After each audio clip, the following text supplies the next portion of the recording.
Good morning, students. From today, we are going to start a new chapter, that is chapter 11, Dual Nature of Radiation and Matter. Right? So, the new chapter that we are going to begin from today is the dual nature of radiation and matter.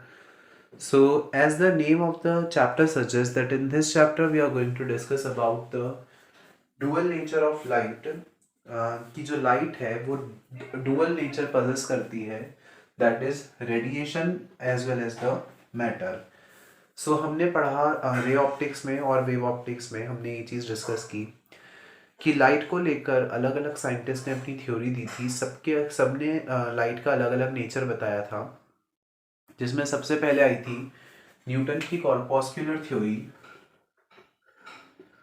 Newton ने अपनी corpuscular theory दी थी and according to that Newton corpuscular theory, जो light है वो particle nature को follow करती है. राइट.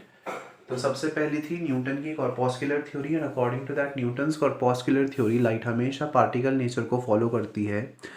मतलब कि जैसे किसी भी सब्सटेंस के एटम्स होते हैं, वैसे ही उन्होंने बोला कि जो लाइट है वो बहुत सारे छोटे छोटे पार्टिकल्स से मिलकर बनी है और इन पार्टिकल्स को उन्होंने नाम दिया था कॉर्पस्कल्स. राइट. ये चीज़ हम वेव ऑप्टिक्स में बहुत ज़्यादा डिटेल में डिस्कस कर चुके हैं. Here we are just discussing it just for the revision purpose.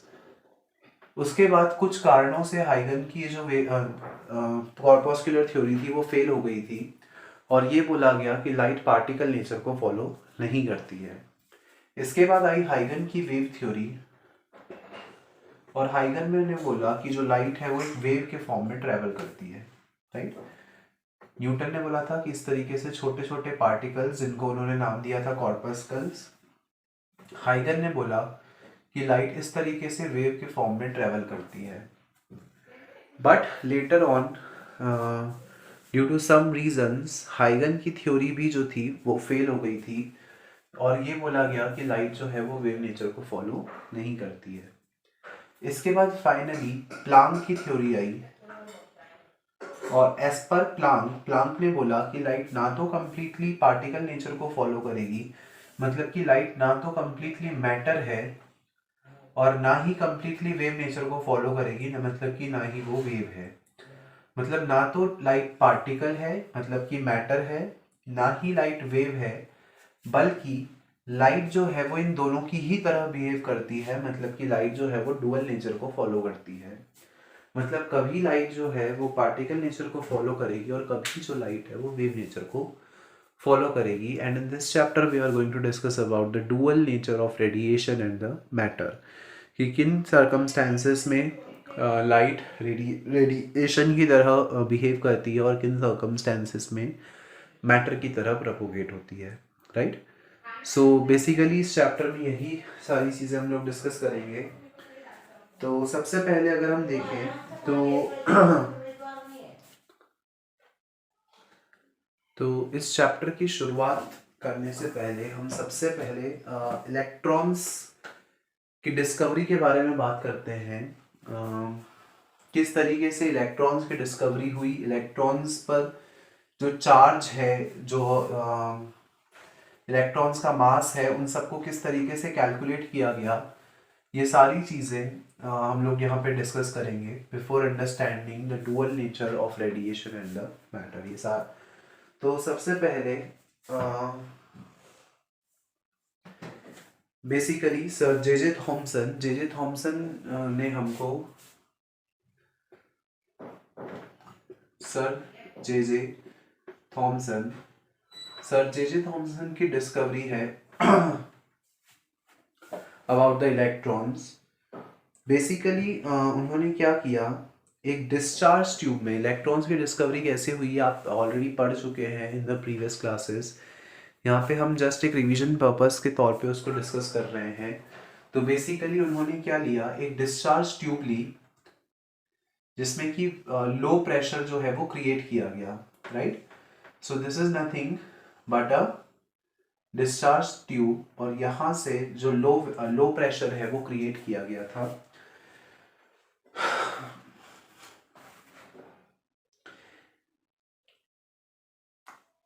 अगर मैं बात करूं एक डिस्चार्ज ट्यूब की, so a tube which is used to study the electric discharge through gases at low pressure is called the discharge tube, right. तो discharge tube का मतलब क्या होता है? Discharge tube is nothing but एक ऐसी tube जो कि लो प्रेशर पे गैसेस की स्टडी करती है, उसको हम बोलते हैं discharge tube. So discharge tube के अंदर गैसेस फिल की गई और इन गैसेस की स्टडी की गई at the low pressure, right. So इस तरीके की एक ट्यूब थी, उस ट्यूब को एक इंडक्टर कॉइल से अटैच किया गया, राइट। सो यहाँ पे मैंने एक ट्यूब बना ली, दिस इज द ट्यूब, और उस ट्यूब को एक इंडक्टर कॉइल से जोड़ दिया गया इस तरीके से, राइट। इंडक्टर कॉइल के एक एंड पर एक प्लेट लगाई गई और उसके दूसरे एंड पर एक दूसरी प्लेट लगाई गई। इस तरीके से दो प्लेट्स जो कि इंडक्टर कॉइल के एक एक एंड्स पर लगाई गई। एक प्लेट को नेगेटिव पोटेंशियल पे रखा गया, दूसरी प्लेट को पॉजिटिव पोटेंशियल पे रखा गया। मतलब ये वाली जो प्लेट थी वो नेगेटिव टर्मिनल से कनेक्टेड थी और ये वाली जो प्लेट थी वो पॉजिटिव टर्मिनल से कनेक्टेड थी। और आप ऐसा भी समझ सकते हो कि ये वाली जो प्लेट थी वो नेगेटिव पोटेंशियल पे थी और उसको वो प्लेट हो गई कैथोड, और जो प्लेट पॉजिटिव टर्मिनल पे थी वो plate as a anode behave करेगी, राइट। सो बेसिकली हमने क्या किया है, डिस्चार्ज ट्यूब ली है जो कि ग्लास की बनी हुई है, जिसकी लेंथ है about 30 centimetre. The length of the discharge tube that you have taken is about 30 centimetre. एक ग्लास की ट्यूब जो कि 30 सेंटीमीटर लंबी है, जिसका कि डायमीटर है अबाउट 3 सेंटीमीटर। इसका डायमीटर हमने मान लिया it is about 3 centimetre diameter है इसका। यहाँ पर दो एल्यूमिनियम के इलेक्ट्रोड्स फिट किए गए हैं। ये जो मेटेलिक प्लेट्स हमने ली हैं ये किस मटेरियल की है? तो it is of aluminium, right. So जो मेटेलिक प्लेट्स आपने ली हैं that are made up of the aluminium, और ये जो इलेक्ट्रोड्स हैं उनको हम एनोड और कैथोड बोलेंगे। जो पॉजिटिव से कनेक्टेड है that is the anode and जो नेगेटिव से कनेक्टेड है वो कैथोड। और यहाँ पे हमने क्या किया है, एक बहुत हाई पोटेंशियल डिफरेंस जनरेट किया। अराउंड 10,000 वोल्ट का पोटेंशियल डिफरेंस जो है वो मैंने इन दोनों प्लेट्स के बीच में क्रिएट किया है, राइट। ऑल्सो यहाँ पर एक डक्ट है, ये डक्ट जो है ये लो प्रेशर क्रिएट करने के काम में आएगा। यहाँ से हम कंप्रेशन करवाएंगे जिससे कि इस डिस्चार्ज ट्यूब के अंदर लो प्रेशर क्रिएट हो पाए, राइट। सो बेसिकली आपने क्या किया, यहाँ पे लो प्रेशर क्रिएट करवा दिया। और कितना low pressure? The pressure of about 0.001 mmHg, इतना लो प्रेशर जो है वो हमने यहाँ से क्रिएट करवाया है with the help of this discharge tube. अब जब इतने लो प्रेशर में आप इतना हाई पोटेंशियल डिफरेंस अप्लाई कर रहे हो between the two plates that is the cathode and the anode, so since the anode is at positive potential with respect to the cathode, तो क्या होगा, इस कैथोड से इलेक्ट्रॉन्स जो है वो निकलेंगे। और सिंस आपको पता है कि कैथोड्स नेगेटिवली चार्ज होते हैं तो वो पॉजिटिव की तरफ अट्रैक्ट होंगे, राइट। तो इस तरीके से ये कैथोड ये इलेक्ट्रोड्स जो हैं वो कैथोड से निकले और वो एनोड तक जाने की कोशिश करेंगे, right. So we can say that a beam of electron will get emerged from cathode and it is going toward the anode. अब बेसिकली यहाँ पर हुआ क्या कि जब इलेक्ट्रॉन्स कैथोड से निकलकर एनोड पे गए तो उनको इस ग्लास ट्यूब पर अलग अलग कलर की लाइट्स देखने को मिली, राइट। मतलब उनको ब्राइट स्पॉट्स मिले जिनको बोला गया फ्लोरेसेंस, राइट। आपको पता है फ्लोरेसेंस का मतलब क्या होता है? जब हमको किसी स्पॉट पे लाइट्स शो होती हैं तो that is called as the fluorescence. So basically उनको जो ग्लास वॉल्स थी डिस्चार्ज ट्यूब की, उस पर उनको फ्लोरोसेंस देखने को मिला, राइट। इलेक्ट्रॉन बीम का वो पार्ट जो, मान लीजिए इलेक्ट्रॉन बीम जो है वो किसी पार्ट को टच कर रही है, मान लीजिए इस पार्ट को टच कर रही है, तो यहाँ पे उनको एक स्पॉट देखने को मिला, लाइट का स्पॉट, और इस फिनोमिना को बोला जाता है फ्लोरेसेंस। बेसिकली अलग अलग कलर के हमको लाइट्स देखने को मिलेंगी अलग अलग मटेरियल के लिए, मतलब हमारी ग्लास ट्यूब किस मटेरियल की बनी हुई है ये डिपेंड करता है कि किस तरीके का ग्लास आप यहाँ पे यूज कर रहे हो। अगर आपने लेड ग्लास यूज किया है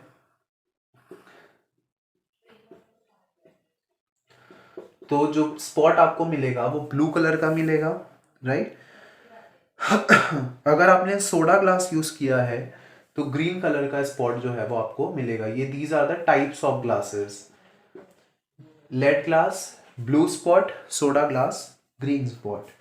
सो क्या क्या कंक्लूजन निकाला गया कि actually the invisible rays are coming from the cathode and strike the glass walls producing fluorescents. अब ये इलेक्ट्रॉन्स जो है, ये तो बाद में पता चला कि ये इलेक्ट्रॉन बीम है। बेसिकली इलेक्ट्रॉन पहले तो दिख नहीं रहे थे। जैसे ही हमने इस डिस्चार्ज ट्यूब में पोटेंशियल डिफरेंस क्रिएट किया तो क्या हो रहा था, यहाँ पे लाइट जलती हुई दिख रही थी, राइट। कहीं कहीं पे वो जो स्पॉट्स हैं वो हमको दिख रहे थे इस लाइट के।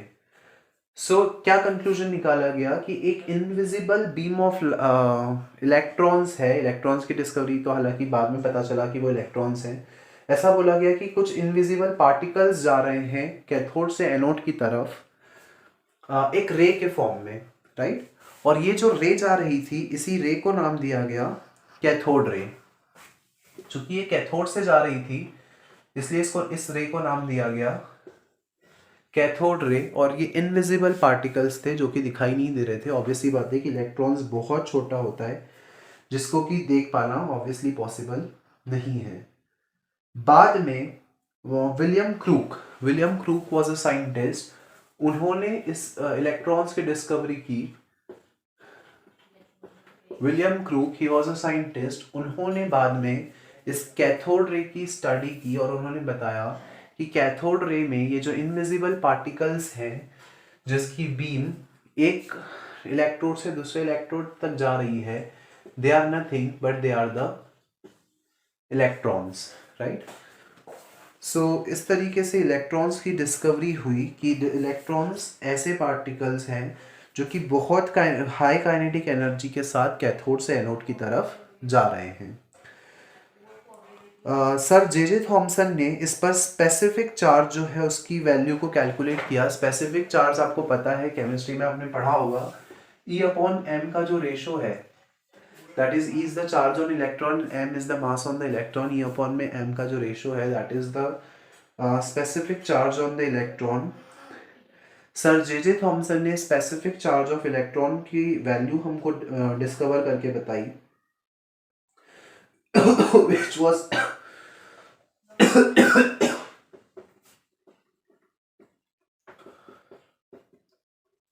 E/m की ये जो वैल्यू थी जो कि हमको सर जे थॉमसन ने बताई है, that is due to with the help of his experiments, that is approximately 1.7589 into 10 to the power 11 coulomb पर kg, राइट।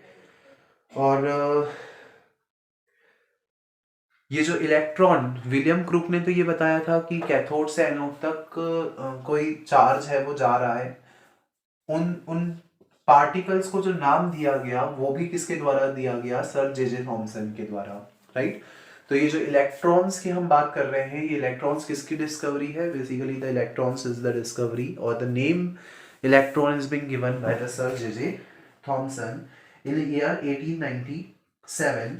और इलेक्ट्रॉन्स की डिस्कवरी के लिए आपको पता है उनको नोबेल प्राइज भी मिला था। Nobel prize is the highest prize in the field of science.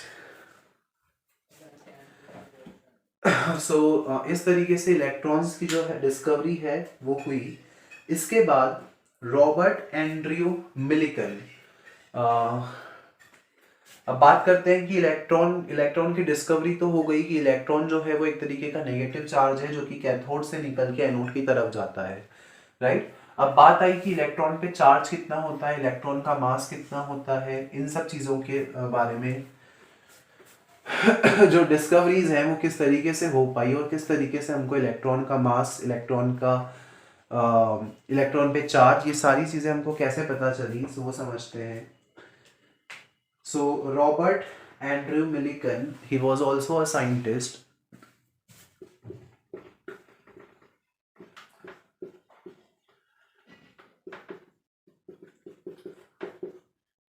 Robert Andrew Millikan, उन्होंने हमको बताया था कि उन्होंने एक एक्सपेरिमेंट परफॉर्म किया और उस एक्सपेरिमेंट के बेसिस पे उन्होंने बताया जिसको कि बोला गया ऑयल ड्रॉप एक्सपेरिमेंट। इस oil drop experiment, here we are not discussing it in detail as it is not the part of syllabus। Oil drop experiment उन्होंने परफॉर्म किया और इस ऑयल ड्रॉप एक्सपेरिमेंट की हेल्प से उन्होंने हमको ये बताया कि इलेक्ट्रॉन पर चार्ज कितना होता है। और फिर उन्होंने बहुत सारे ऐसे ऑयल ड्रॉप्स लिए और उन सब पे इलेक्ट्रॉन्स की पे के चार्ज की वैल्यू को कैलकुलेट करने की कोशिश की। और जब बहुत सारे ऑयल ड्रॉप्स पर उन्होंने इस एक्सपेरिमेंट को परफॉर्म किया तो उनको क्या पता चला, मैक्सिमम ड्रॉप्स पर जो चार्ज आ रहा था वो कितना आ रहा था, 1.6 इंटू 10⁻⁻19 कूलम। इसका मतलब जो चार्ज हम लेते हैं किसी भी इलेक्ट्रॉन पर, वो इलेक्ट्रॉन पे चार्ज की वैल्यू हमको किसने दी है, रॉबर्ट एंड्रयू मिलिकन ने, राइट। सो इलेक्ट्रॉन पे कितना चार्ज होता है, ये चीज किसकी डिस्कवरी है, ये चीज हमको बताई थी रॉबर्ट एंड्रयू मिलिकन ने, जिसके लिए उनको नोबेल प्राइज भी मिला था। He was awarded with the Nobel prize for this discovery also. और इलेक्ट्रॉन पे यहीं से क्वांटाइजेशन का प्रिंसिपल भी आया। क्वांटाइजेशन का प्रिंसिपल ये बोलता है कि किसी भी बॉडी पर जो चार्ज होगा वो इंटीग्रल मल्टीपल होगा नंबर ऑफ इलेक्ट्रॉन्स के, या चार्ज ऑन इलेक्ट्रॉन्स के। मतलब कि किसी भी बॉडी पे जो नेट चार्ज होगा वो इलेक्ट्रॉन के चार्ज का इंटीग्रल मल्टीपल होना चाहिए। मतलब this n should always be N integer. ये n जो है वो फ्रैक्शनल वैल्यू या डेसिमल वैल्यू कभी भी नहीं होनी चाहिए। ये इसी को बोला गया क्वांटाइजेशन ऑफ चार्ज का प्रिंसिपल। ये चीज़ हम फर्स्ट चैप्टर में भी डिस्कस कर चुके हैं बहुत ज़्यादा डिटेल में, राइट।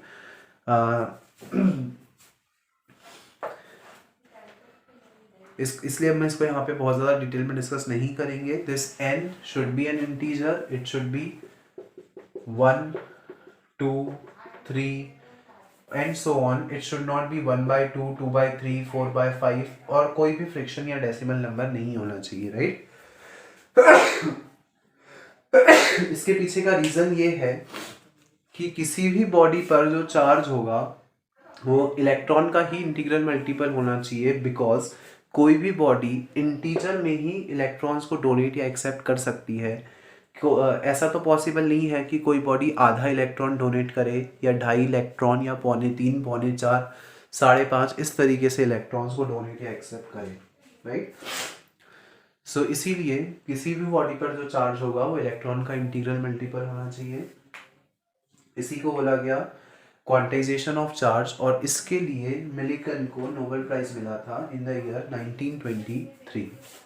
1923 में रॉबर्ट मिलिकन को इस चीज़ के लिए, इस इम्पॉर्टेंट डिस्कवरी के लिए नोबेल प्राइज से अवार्ड किया गया। और उन्होंने हमको इलेक्ट्रॉन पर चार्ज तो बताया ही सही, इसके साथ साथ इलेक्ट्रॉन का मास भी उन्होंने हमको बताया। According to that m is equals to E upon में m, right, where E is the charge on electron and E upon m is the specific charge on electron, right। so यहाँ से अगर मैं इन दोनों की वैल्यूज पुट कर देता हूँ, so that I will get 1.6 into 10 to the power -19 upon में 1.7589 into 10 to the power 11। यहाँ पे अगर आप इसको सॉल्व करें, so you will get the mass of the electron, और इलेक्ट्रॉन का mass that is 9.1 into 10⁻³ kg।